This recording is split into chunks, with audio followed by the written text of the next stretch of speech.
surat terbuka Ratna Sari Dewi Soekarno kepada Soeharto. Dikutip dari bergelora.com. Bergelora.com menurunkan terjemahan surat istri Presiden Soekarno kepada Soeharto soal kudeta militer tahun 1965 dan perlakuan Soeharto pada Presiden Soekarno. Surat ini ditulis dari Paris tanggal 16 April tahun 1970 dan beredar secara diam-diam di Indonesia di masa Orde Baru. Berikut adalah isi dari surat istri Presiden Soekarno, Ratna Sari Dewi Soekarno, kepada Soeharto. Tuan Presiden Soeharto, bersama ini saya ingin mengingatkan Tuan terhadap segala sesuatu yang nampaknya oleh Tuan akan dilupakan.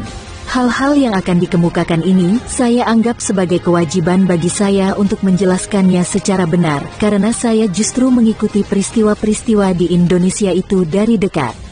Barangkali sementara orang akan berpendapat akan lebih baik kalau saya diam 1000 bahasa seperti Sphinx arca batu di Mesir dayam hal ini. Akan tetapi karena saya tanggung jawab, maka saya harus melakukan hal ini, biar membawa resiko betapapun besarnya terhadap diri saya.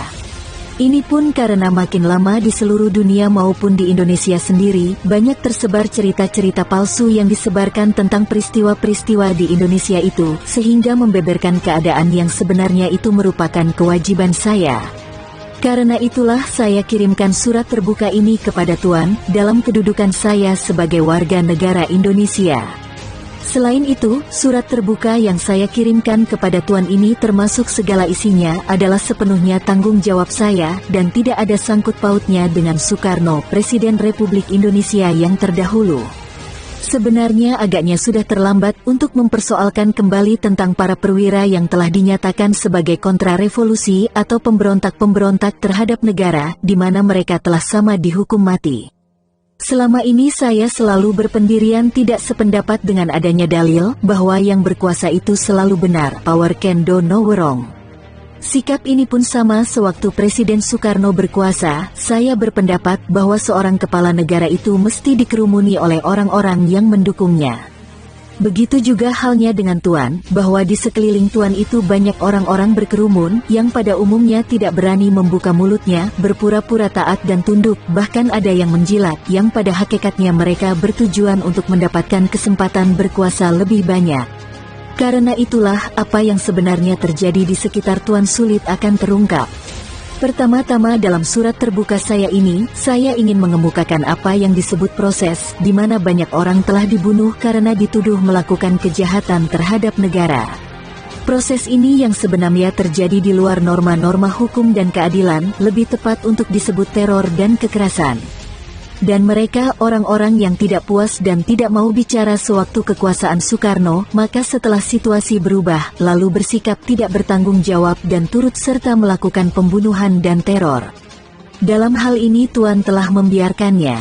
Andai kata nanti pada suatu ketika, kedudukan Tuan diganti oleh orang lain, sudah tentu akan terjadi hal yang sama. Di mana pembantu-pembantu Tuan, yang penting sipil maupun militer, termasuk mungkin Tuan sendiri, akan mendapat perlakuan yang sama, di mana mereka dituduh dan dituntut dengan hukuman mati dengan berbagai dalih, misal karena melakukan korupsi. Dalam hubungan ini saya ingin bertanya kepada Tuan, mengapa Tuan membiarkan dan memberi kesempatan semua itu berlalu, yang dapat menjadi contoh presiden jelek bagi suatu negara yang masih muda, dan rakyatnya sedang berkembang yaitu Indonesia? Bukan maksud saya untuk mencela kebijaksanaan politik yang Tuan lakukan. Akan tetapi, perhatian tertumpah kepada mereka yang dibunuh dan diteror, dengan memakai dalih pembersihan terhadap golongan merah sejak peristiwa G30S itu terjadi. Padahal kebanyakan dari mereka itu hanyalah pengikut-pengikut Soekarno, yang tidak tahu menahu tentang peristiwa gerakan tanggal 30 September. Bahkan saya memperoleh berita bahwa tidak kurang dari 800.000 rakyat Indonesia yang telah terbunuh, diantaranya terdapat kaum wanita dan anak-anak karena hanya sebagai simpatisan PKI. Harian London Times membuat berita pada Januari tahun 1966 sebagai berikut. Bahkan sejak pecahnya peristiwa G30S itu, dalam 3 bulan telah ratusan ribu kaum komunis yang dibunuh. Jumlah mana menurut para diplomat barat, angka tersebut masih terlalu rendah. Sementara itu menurut pengusaha-pengusaha dan turis-turis dari Eropa yang pulang dari Indonesia mengatakan bahwa pembunuhan dan teror itu begitu hebatnya sehingga mereka melihat sementara di sungai-sungai penuh dengan hanyutnya mayat-mayat tanpa kepala. Dan sementara anak-anak di desa-desa katanya bermain sepak bola dengan kepala-kepala manusia yang terbunuh. Pokoknya dalam tempo 3 bulan sesudah peristiwa G30S itu, situasi di Indonesia dicekam dengan ketakutan dan ketegangan, di mana banyak darah mengalir yang belum pernah terjadi dalam sejarah bangsa Indonesia. Seorang wartawan dari Washington Post memberitakan dari Jakarta, bahwa di Jawa Timur saja telah terbunuh 250.000 orang, demikian menurut sumber dari golongan Islam. Lebih lanjut Washington Post memberitakan bahwa puncak pembunuhan dan teror itu pada bulan November tahun 1965. Kepala-kepala manusia telah dijadikan hiasan dekorasi pada suatu jembatan. Di tempat lain, orang melihat bahwa mayat-mayat tanpa kepala dihanyutkan di sungai-sungai di atas rakit dalam deretan yang panjang. Sungai Bengawan Solo yang indah permai ketika itu penuh dengan mayat-mayat sehingga di sementara tempat kadang-kadang airnya tidak terlihat tertutup oleh mayat-mayat itu. Sungai-sungai itu airnya menjadi merah karena darah rakyat. Pokoknya ketika itu Indonesia seperti neraka, demikian tulis Washington Post. Sementara itu harian Inggris Economist memperkirakan bahwa korban yang jatuh karena pembunuhan dan teror itu mencapai 1 juta orang. Saya ingin bertanya kepada Tuan, mengapa pertumpahan darah itu sampai terjadi atas mereka yang belum tentu berdosa?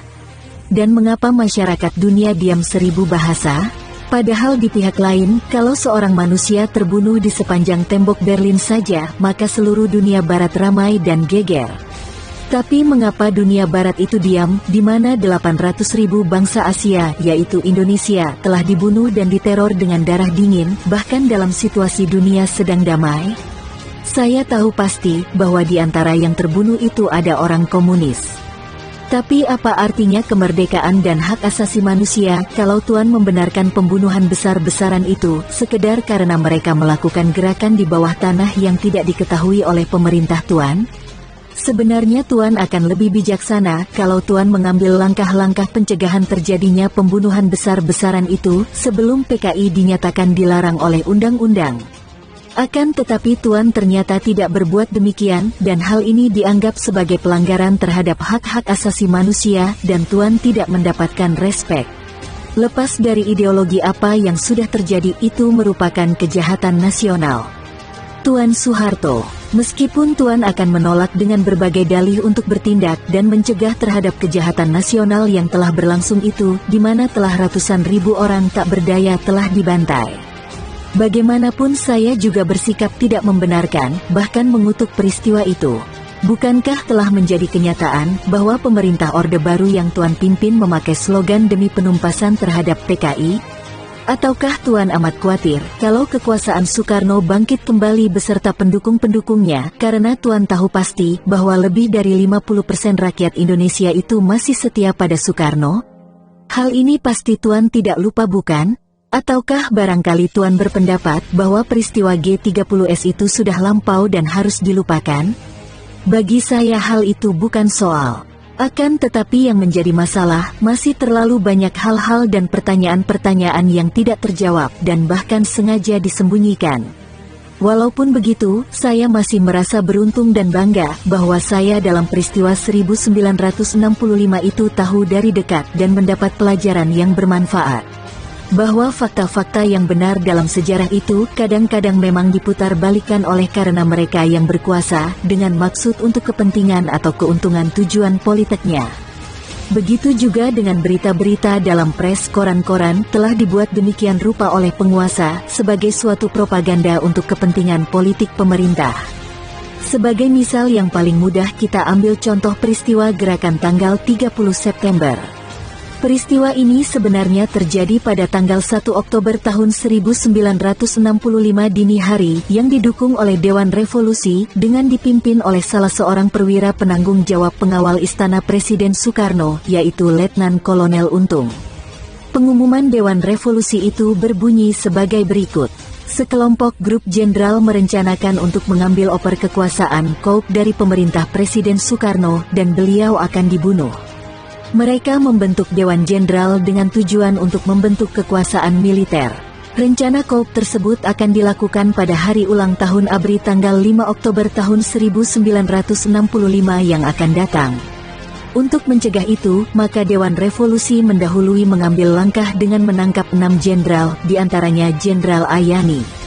Dalam hal ini, Tuan ternyata telah meyakinkan orang banyak menfitnah dengan melancarkan berita bahwa G30S itu dilakukan oleh PKI. Hal ini jelas tidak benar. Bukankah yang melakukan gerakan ini adalah orang-orang militer? Dan saya meragukan kalau mereka yang melakukan gerakan itu orang komunis. Saya ingin bertanya kepada Tuan, lalu siapa kali yang berbuat menyebarkan isu sehingga timbul situasi di mana massa dibakar dan digerakkan dengan menuduh G30S itu didalangi oleh PKI? Menteri Pertahanan sendiri, yaitu Jenderal Nasution sebagai salah seorang anggota Dewan Jenderal yang menurut rencana seharusnya juga ditangkap oleh gerakan G30S, telah berkata pada upacara penguburan 6 jenderal yang terbunuh itu pada hari ulang tahun ABRI tanggal 5 Oktober 1965 sebagai berikut. Sampai hari ini pun, hari ulang tahun ABRI kita masih tetap penuh hikmat dan kebanggaan, meskipun ditandai oleh peristiwa yang merupakan noda bagi kita ABRI. Yaitu bahwa telah terjadi suatu fitnah dan pengkhianatan, serta kekejaman atas perwira-perwira tinggi kita. Walaupun begitu, saudara-saudara kita yang menjadi korban itu adalah tetap merupakan pahlawan-pahlawan di hati kita, bangsa Indonesia. Yang pada akhirnya nanti kebenaran pasti akan menang, meskipun kita telah difitnah oleh pengkhianat-pengkhianat ini. Hal mana pada waktunya nanti, kita akan memperhitungkannya. Dalam pidato Jenderal Nasution itu, sama sekali tidak nampak ada kesan bahwa terbunuhnya 6 jenderal itu telah didukung apalagi dilakukan oleh PKI. Bahkan sebaliknya, dari kalimat-kalimat yang diucapkan oleh Jenderal Nasution itu jelas, bahwa peristiwa G30S itu adalah akibat pertentangan yang ada di kalangan ABRI sendiri. Tuan Soeharto, dapatkah saya bertanya kepada Tuan, siapakah yang dimaksud dengan kata-kata Nasution, fitnah dan pengkhianat-pengkhianat itu, dan apakah yang dimaksud dengan kalimat, kita akan memperhitungkan mereka? Sebenarnya yang penting diperhitungkan dalam peristiwa itu adalah, siapa dan apa tujuan dari 50 orang yang berseragam seperti pengawal Presiden Soekarno itu. Dan ketika mereka menyerbu rumah dan kediaman Jenderal Nasution dengan senjata lengkap, diketahui jelas oleh beliau bahwa mereka itu penyerbu adalah mereka yang dikenal sebagai orang-orang yang anti-komunis. Justru karena mereka tidak kenal jenderal itulah, maka mereka menyangka Letnan Tendean sebagai komandan jaga, dikira Jenderal Nasution dan terus menembaknya. Dari fakta ini jelas menurut penilaian saya, bahwa andai kata para penyerbu itu benar-benar pengawal Presiden Soekarno, pasti mereka akan tahu dan kenal betul pada Jenderal Nasution. Jadi tidak masuk akal pula, kalau para penyerbu itu adalah orang-orang komunis yang mendapat tugas khusus, tidak akan kenal pada Jenderal Nasution, sehingga terjadi kegagalan itu. Apakah Tuan tahu bahwa banyak orang di Indonesia ini telah membicarakan bahwa timbul tanda tanya yang besar yang penuh prasangka kepada Tuan?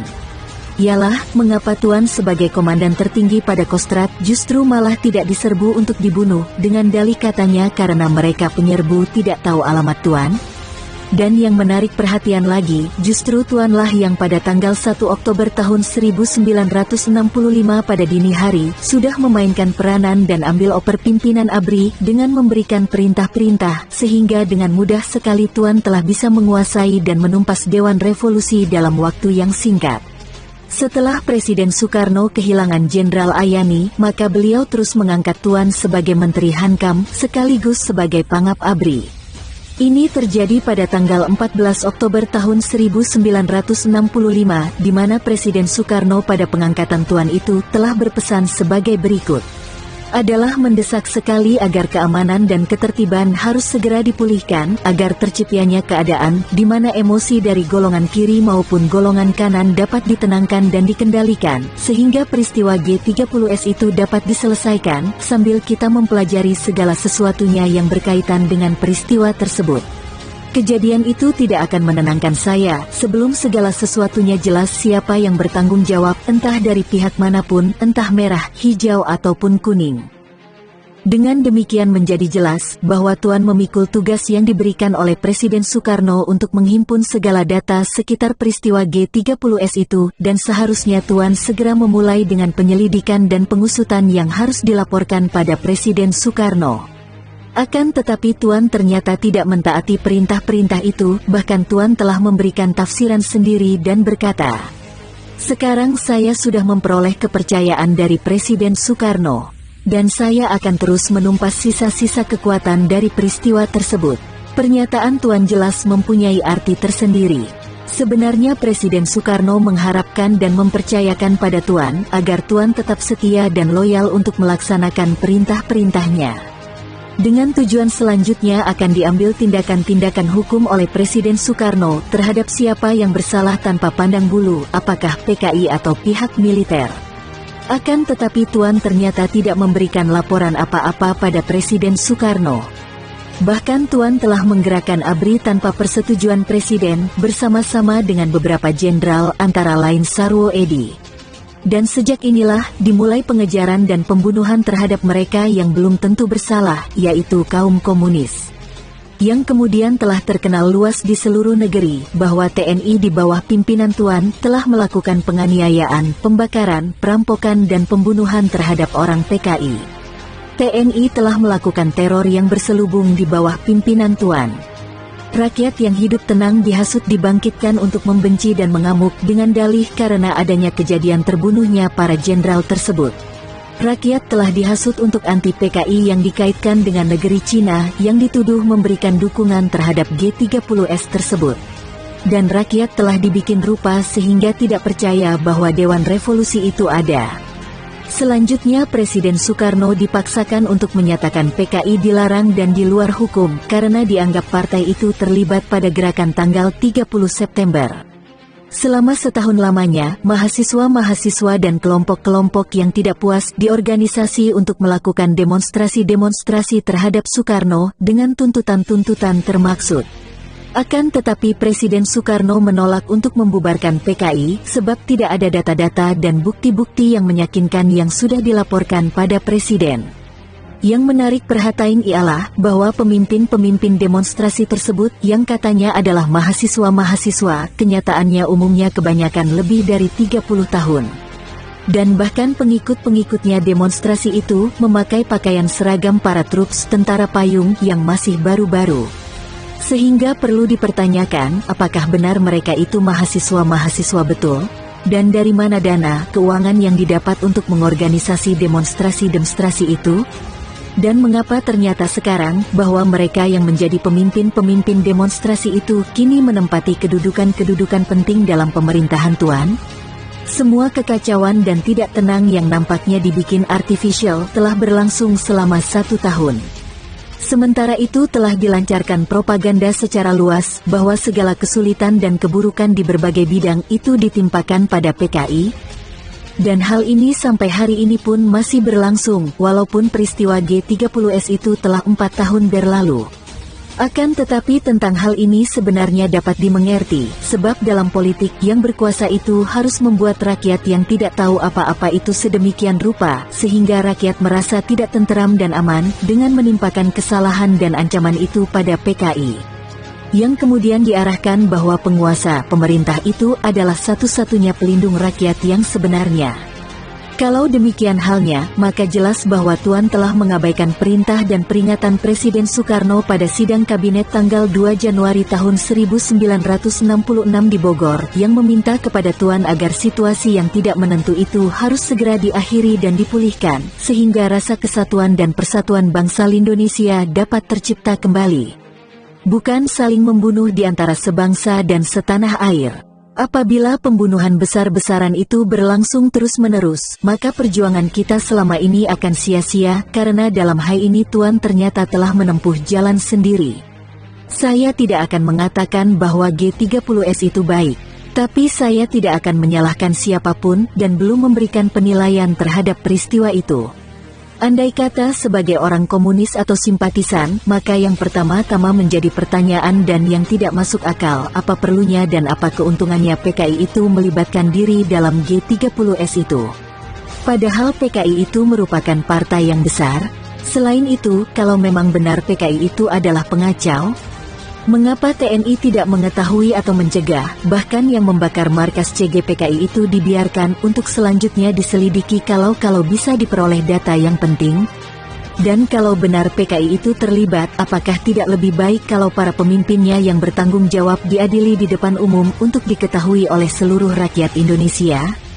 Dan mengapa tentara yang menangkap DN Aidit itu justru telah membunuhnya dengan diam-diam, baru kemudian melapor pada Presiden Soekarno? Dan apa pula sebabnya, Ketua 1 dan Wakil Ketua 2 PKI, yaitu Saudara Nyoto dan Lukman, juga diperlakukan yang sama, dengan cara dibunuh dengan diam-diam dan tanpa proses hukum? Kata orang, bahwa NU itu mempunyai anggota sebanyak 6 juta. Tapi mengapa orang-orang di kalangan partai tersebut terlalu takut kepada PKI, yang jumlah anggotanya lebih kecil, hanya 3 juta orang? Memang terlalu banyak soal-soal dan pertanyaan-pertanyaan yang tidak bisa terjawab, bahkan sengaja ditutup disembunyikan. Komunisme yang begitu Tuan takutkan itu sebenarnya akan tidak berdaya apabila kesengsaraan dapat ditiadakan. Hakikat ideologi PKI di bawah pimpinan DN Aidit sebenarnya berdasarkan Pancasila, Soekarnoisme.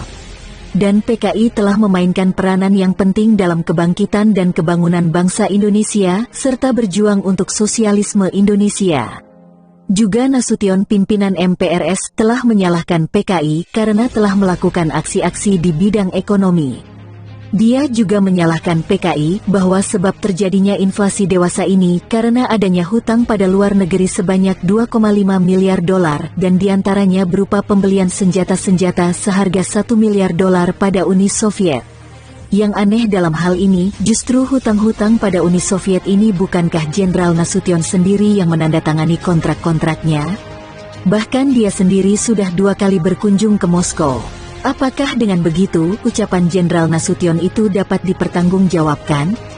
Tuan Soeharto, saya ingin mengajukan banyak data-data yang Tuan sendiri berharap akan menjadikan data-data itu sebagai bukti terlibatnya PKI. Tapi mengapa Tuan tidak membuka penyelidikan untuk menghimpun sesungguhnya? Sudah tentu bukan data-data yang bersifat sepihak. Saya kira seluruh negeri dan rakyat Indonesia berhak untuk tahu dan mengerti yang sebenarnya. Sekali biar seluruh rakyat tahu juga bagaimana pendapat Tuan tentang peristiwa tersebut. Hal ini penting sekali karena telah diisukan bahwa bukan hanya PKI yang terlibat tapi juga Presiden Soekarno yang ikut dituduh merestui Dewan Revolusi. Selain itu juga dikatakan bahwa beberapa ribu orang PKI sebelum peristiwa G30S itu telah dipersiapkan dengan mengadakan latihan militer di daerah lapangan udara Halim, di mana Presiden Soekarno pada tengah malam ketika peristiwa itu terjadi, juga diamankan di situ. Dengan adanya berita-berita itu orang pada bertanya, bagaimana hal ini bisa terjadi adanya suatu latihan militer yang diikuti oleh ribuan orang dapat dilakukan secara sembunyi-sembunyi? Dan apa perlunya Presiden Soekarno itu mencari perlindungan di tempat yang tidak menguntungkan baginya?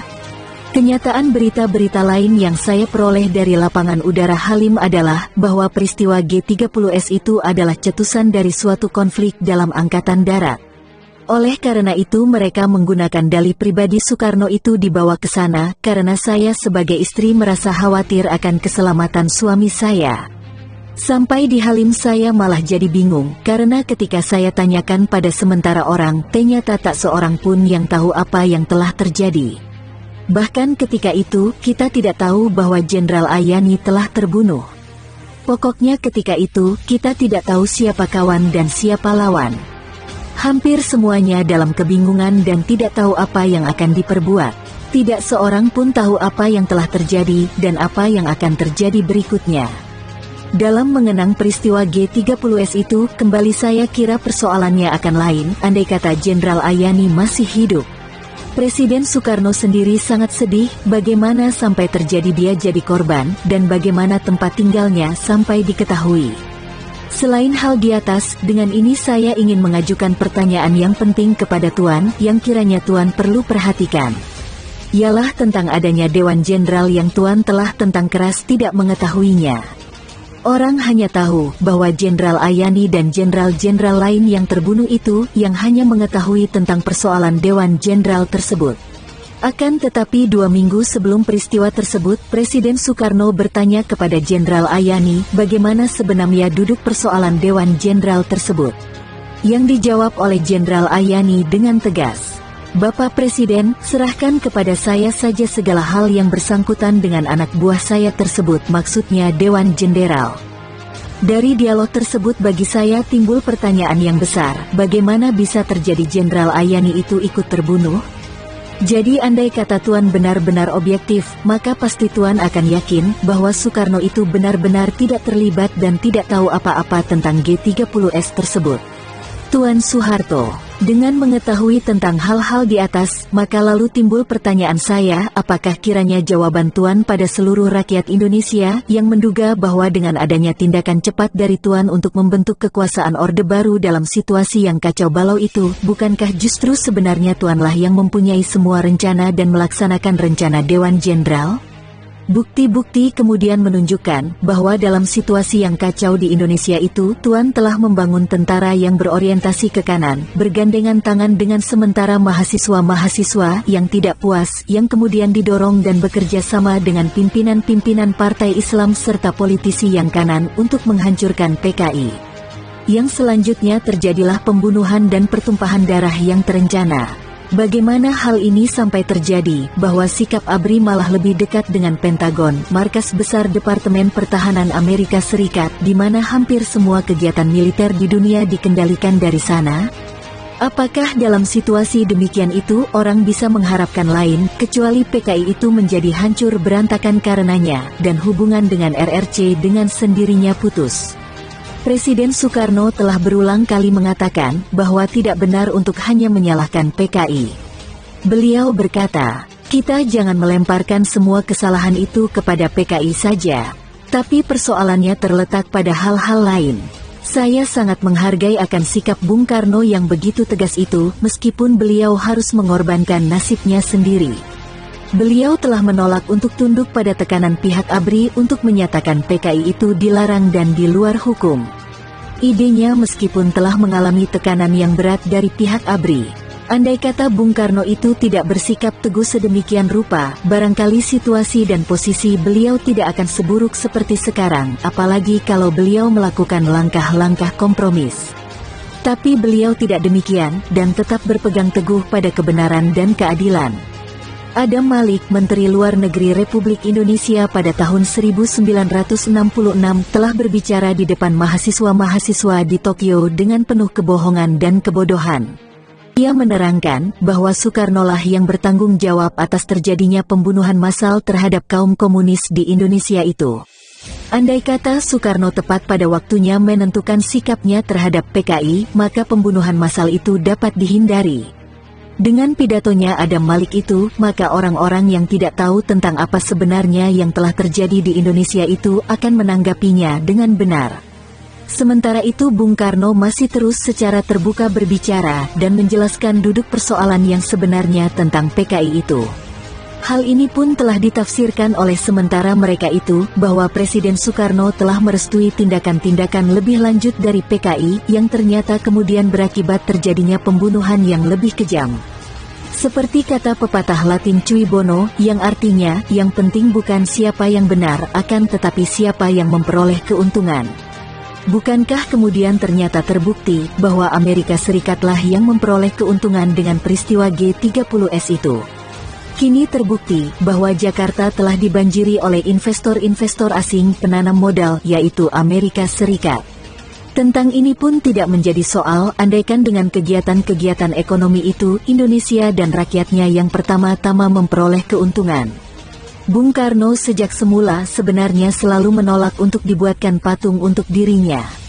Baru setelah 22 tahun kemudian beliau mengabdi kepada Revolusi Indonesia, dengan enggan beliau baru menerima untuk dituliskan autobiografinya, riwayat hidupnya. Akan tetapi bagi Tuan Soeharto sendiri, segera setelah tidak lama memegang kekuasaan, telah dibuatkan buku riwayat hidup Tuan dengan memakai judul The Smiling General, Jenderal yang suka senyum. Selain itu, Tuan telah mengabadikan potret Tuan pada uang kertas Republik Indonesia, yang sudah tentu agar Tuan cepat dikenal. Semua itu tentunya dengan advis pertimbangan para pembantu yang mengelilingi Tuan. Tetapi sebaliknya, Tuan sama sekali telah meniadakan foto-foto Bung Karno pada kedutaan-kedutaan di luar negeri yang mempunyai kebiasaan memancangkan foto tokoh-tokoh dari bangsa di dunia. Dalam hal ini tidak satu gambar Presiden Soekarno nampak. Tuan Soeharto, Tuan yang pernah mengkritik tentang kediktatoran Presiden Soekarno dan bahkan Tuan telah berjanji akan memulihkan demokrasi di Indonesia, ternyata sekarang Tuan telah berbuat melebihi apa yang diperbuat oleh Bung Karno. Langkah pertama yang seharusnya Tuan lakukan untuk mendemokratisir keadaan situasi antara lain tentang pemilihan presiden. Ternyata tentang hal ini pun oleh Tuan selalu ditunda-tunda. Selain itu, Tuan telah melarang untuk mencantumkan nama Bung Karno dalam buku-buku sejarah Indonesia yang harus diterbitkan. Sementara itu, Tuan telah menahan Bung Karno dengan dalih untuk melindungi keselamatannya, yang hakikatnya Tuan telah mengisolir beliau dari dunia luar. Tindakan Tuan yang tidak benar dan tidak adil inilah yang menyebabkan Bung Karno itu menjadi sakit. Beliau tidak mendapat perawatan sebagaimana mestinya. Dokter-dokter yang disediakan hanya proforma saja. Malah dokter gigi yang sangat diperlukan oleh beliau, Tuan tidak berikannya. Bahkan pernah ada orang yang mengingatkannya agar Bung Karno itu jangan selalu diberi obat-obat injeksi, sebab ada kemungkinan obat-obat ini justru membahayakan kesehatannya. Di samping itu saya juga berharap mudah-mudahan makanan yang dibuat dan dikirim oleh putra-putri Bung Soekarno itu benar-benar akan sampai ke tangan beliau. Selama beliau dalam isolasi dalam tahanan, benar-benar dalam keadaan sangat berat dalam hidupnya. Bahkan hak-hak kemanusiaannya yang paling azasi pun, beliau tidak memperolehnya. Satu-satunya kesempatan yang diberikan kepada beliau selama beliau untuk meninggalkan isolasinya ialah ketika menghadiri perkawinan salah satu putrinya. Untuk itu mobil Bung Karno dikawal dengan ketat dengan kendaraan panser dan tidak boleh didekati oleh siapapun. Ketika beliau berdiri dan mendekati putrinya yang sedang menjadi temanten, guna memberikan ciuman selamat dari seorang ayah pada anaknya, ini pun telah dicegah oleh polisi militer yang mengawalnya, dan beliau didorong secara kasar, sehingga terjatuh duduk di atas sofa. Selain itu, wajah beliau ditutupi dan dihalang-halangi agar tidak dapat diambil fotonya. Andai kata saya yang mendapat perlakuan demikian, mungkin pasti jiwa saya akan terpukul keras. Akan tetapi karena Bung Soekarno itu mempunyai jiwa yang besar dan mentalnya kuat, perlakuan demikian itu dianggapnya sebagai pengorbanan yang harus dideritanya. Saya benar-benar sangat khawatir bahwa mungkin perlakuan alat-alat kekuasaan Tuan kepada Bung Karno itu kalau sedang sendirian lebih kasar. Karena di depan umum pun alat-alat kekuasaan Tuan itu sampai berani berbuat demikian terhadap beliau. Tuan dapat saja menghancurkan jasmani Bung Karno, tetapi Tuan tak akan pernah berhasil menghancurkan semangat dan jiwanya dalam membela keadilan dan kebenaran. Jiwa dan semangat Bung Karno itu tak akan pernah mati. Bung Karno telah berjasa membebaskan Indonesia dari penjajahan Belanda yang 350 tahun lamanya. Setelah 13 tahun di penjara dan dibuang pemerintah Belanda, dan memimpin perjuangan bersenjata untuk kemerdekaan Indonesia selama tahun 1945 sampai tahun 1949. Bung Karno itu pasti tahu apa yang harus diperbuat untuk mengisi kemerdekaan negerinya.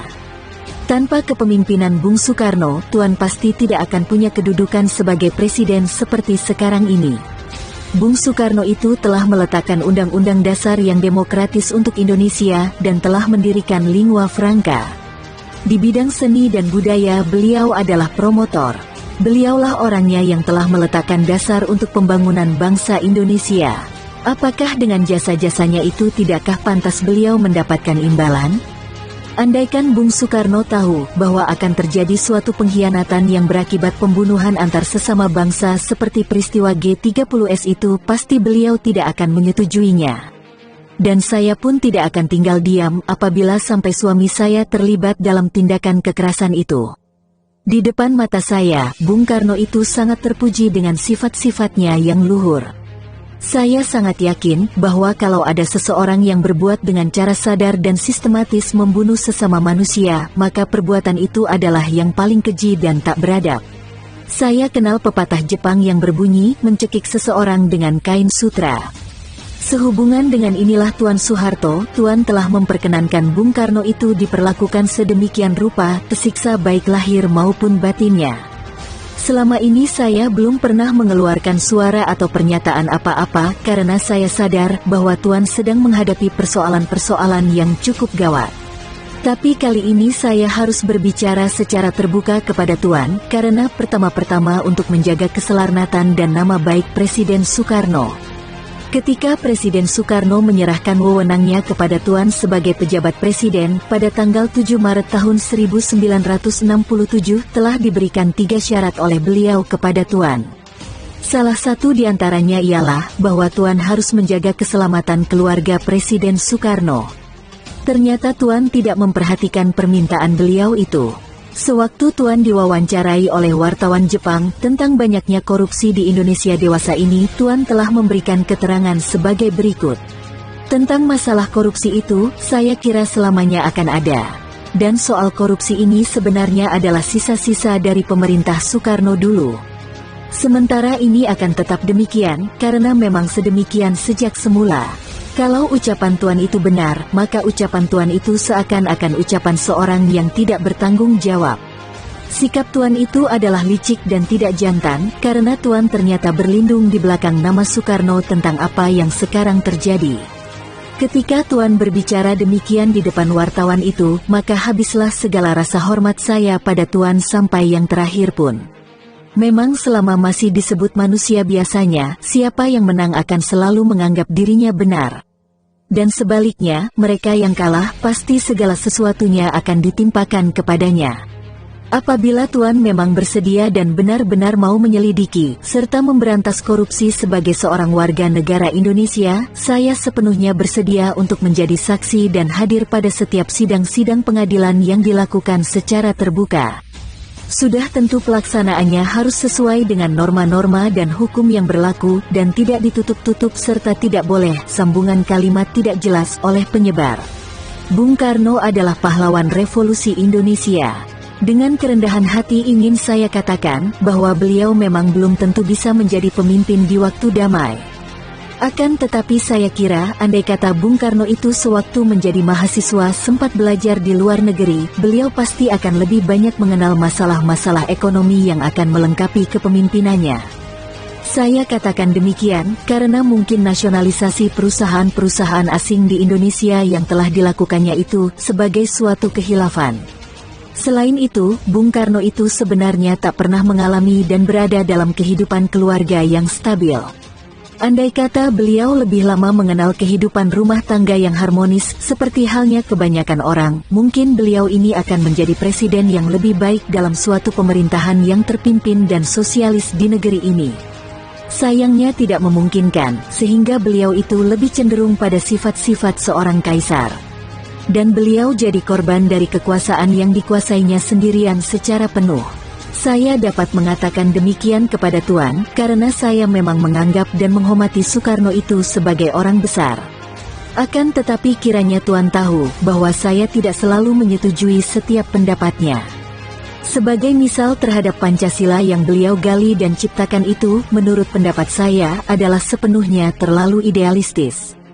Meskipun idealisme itu perlu, akan tetapi dalam abad ke-21 ini tidak sepenuhnya idealisme itu dapat dilaksanakan dalam praktek. Indonesia sebenarnya belum matang untuk dibawa pada sistem demokrasi ala Barat.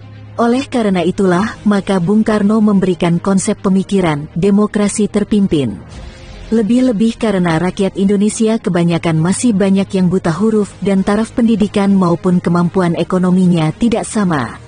Dalam hal ini saya sependapat dengan Bung Karno.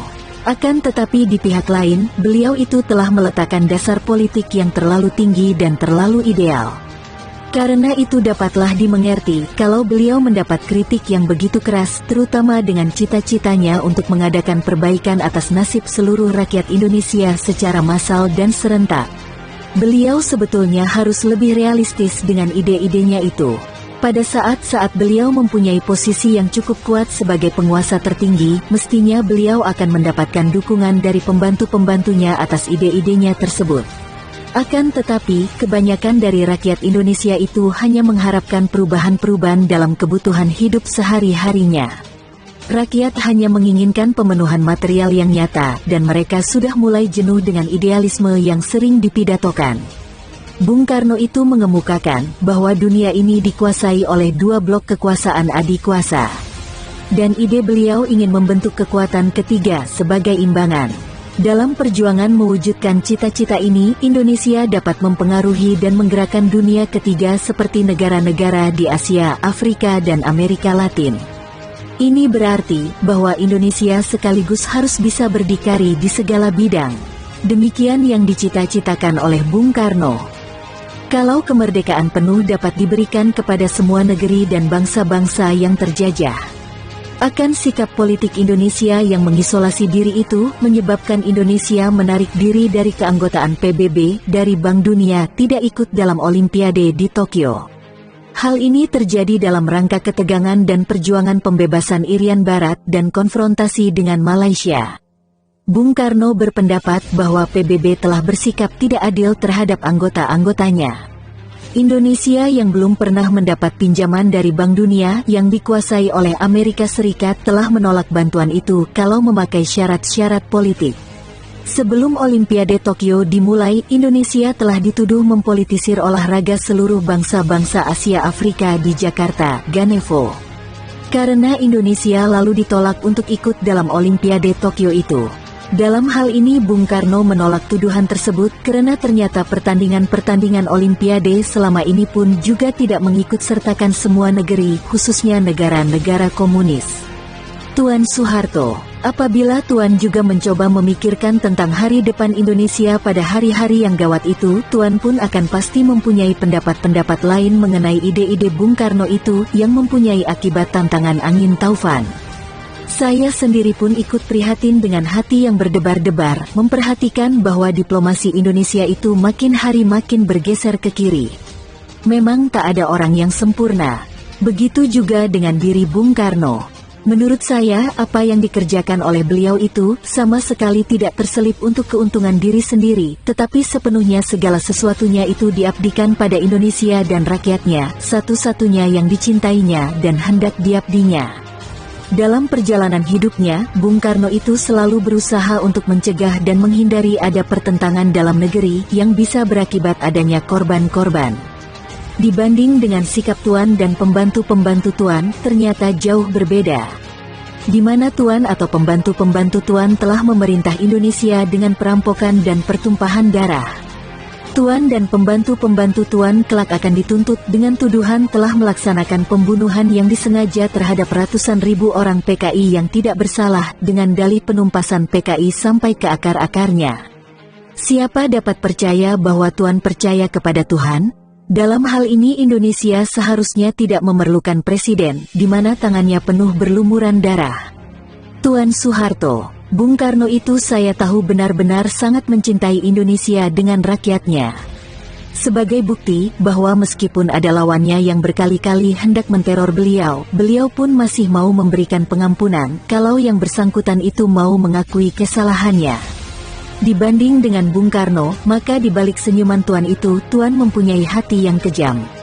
Tuan telah membiarkan ratusan ribu orang-orang PKI dibantai. Kalau saya boleh bertanya, apakah Tuan tidak mampu dan tidak berkuasa untuk mencegah dan melindungi mereka agar tidak terjadi pertumpahan darah? Mungkin Tuan kelupaan bahwa ketika peristiwa tahun 1965 itu berlangsung, Bung Karno tidak juga Tuan suruh bunuh pula. Tuan pasti mudah amat untuk mempersalahkan dan menuduh PKI itu bersalah, sehingga terjadinya tragedi tersebut. Kalau Tuan mau berbuat demikian, maka pasti rakyat banyak yang menjadi pengagum dan menganut Bung Karno itu akan tetap hidup tenang. Tidak seperti sekarang, di mana mereka tidak dapat berbuat apa-apa, sementara mereka tidak tahu bagaimana nasib pemimpinnya. Semestinya Tuan tidak perlu memperlakukan Bung Karno itu sedemikian rupa, yang mungkin karena perasaan kerdil Tuan. Sebenarnya Tuan akan lebih terhormat apabila Bung Karno itu sebagai pemimpin besar revolusi dapat meninggal secara wajar, bukan karena tersiksa dalam tahanan. Adalah suatu kerugian besar sekali bagi Indonesia bahwa Bung Karno itu telah mendapat perilakuan yang tidak wajar seperti itu setelah beliau mengabdi selama hidupnya untuk negara Indonesia dan bangsanya. Pada akhir surat terbuka ini, saya akan tutup surat ini dengan mengenang kembali akan kecintaan dan kemesraan saya terhadap Bung Karno dengan seruan, "Hidup Bung Karno!" Paris, tanggal 16 April tahun 1970. Tertanda, Ratna Sari Dewi Soekarno.